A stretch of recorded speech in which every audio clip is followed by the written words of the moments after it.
আমি আনিস পারভেজ, লোকজন বলবে, আমার প্রফেশনাল লোকরা বলবে ডক্টর আনিস পারভেজ।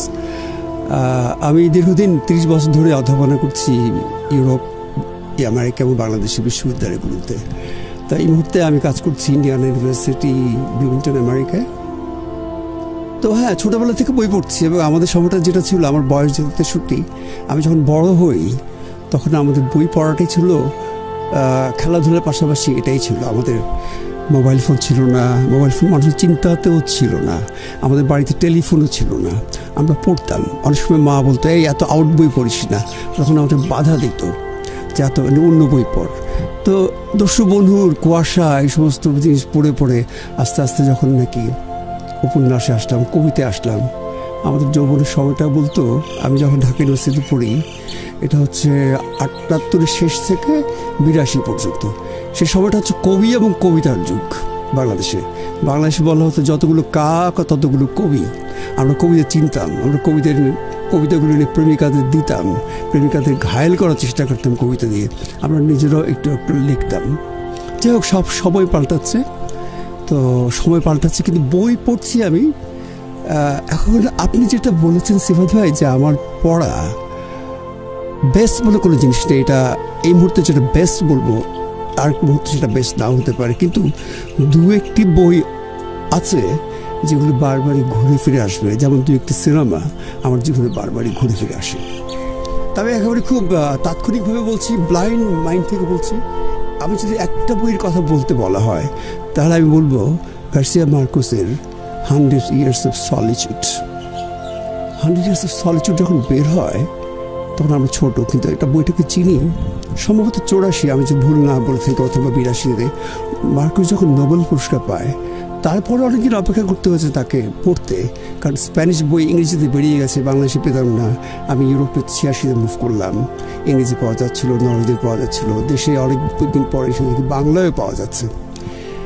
এই বইটা টলস্টয়ের বড় বড় বইয়ের কথা আমরা বলি, অনেক কিছু কথা বলি, কিন্তু আমাকে সব কিছু ডিঙে আমার মনে পড়ে এর কথা। একটা শতাব্দী, 60টি জেনারেশন একটি জনপদ গড়ে তোলে। সেই জনপদটা অনেক ঘটনা ঘটে, সেই জনপদটা আবার বিলীন হয়ে যায়। এটা যেন অনেকটা সেই আপনার ওল্ড টেস্টামেন্টের হও, গড বলছে অন্ধকারের ভেতরে কোনো কিছু নেই, হও, 6 দিন ধরে সে গড়ল, এভাবে একটা জগৎ গড়ে উঠল। হর্সে, তারপর তার ভাই উর্সুলা অনেকদিন বাঁচে, এবং এই যে ঘটনাগুলো ঘটতে থাকে, এর ভিতর দিয়ে একটা জগৎ কিভাবে সংস্থাপিত হয়, এবং মানুষের যেই জগৎটার ভিতরে যে একটা দুটো ভাগ থাকে, একটা হচ্ছে বাইরে দেখার, আরেকটা হচ্ছে মনের ভেতরের। এবং মনের ভেতরটাকে যখন বাইরের সাথে আমি একসাথে করে দিই, তখনই এটা হয়ে যায় একটা কিছু, যেটাকে একটা নাম দিতে হয় মানুষের, তাই না? যেমন আমার নাম আনিস পারভেজ, আপনার নাম সিফাত। মানুষ বলছে এটাকে জাদু, বাস্তবতা। জাদুটা কি? জাদুটা হচ্ছে আসলে মনের ভেতর আর বাহিরকে একসাথে করে দেখা, এবং এইটাই হচ্ছে 100 Years of Solitude-এর আসল ব্যাপার। একটা জগৎ কিভাবে ধীরে ধীরে উন্মোচিত হয়, এবং উন্মোচনের পর আবার প্রকৃতির নিয়মে সেটার বিলোপ হয়। এটা হচ্ছে একেবারে 1 নম্বর বই। আর আমি আরেকটি বইয়ের কথা বলবো, সেটা হচ্ছে আমি অনেক আগে যুবক তখন পড়ি, এবং পরে আমি রাস্তায় ঘুরছিলাম অনেকদিন। সেটা হচ্ছে আলবার্তো ক্যামুর আউটসাইডার। একাকী একটা লোক। তখন বাংলাদেশে আমরা জানতাম না একাকিত্ব কি, লোনলিনেস হচ্ছে একাকিত্ব, সলিটিউড হচ্ছে একাকিত্ব। আমি লোকজনের ভিতরে থাকতাম। বাংলাদেশের সোসাইটি অনেক আবেগ, একদম আবেগের জড়াজড়ি। এখান থেকে আমি যখন 86-তে 26 বছর বয়সে নরওয়ে গেলাম, থাকতে শুরু করলাম, 10টা বছর থাকলাম। ওখানে আমি স্বাদ পেয়েছি সলিটিউডের। ওখানে আমি আবার লোনলিনেসটাকে দেখেছি মানুষের ভিতরে। বামস যারা ছিল, রাস্তার লোক, তারা আমার কাছে আসতো, একটা কুকুর নিয়ে থাকতো।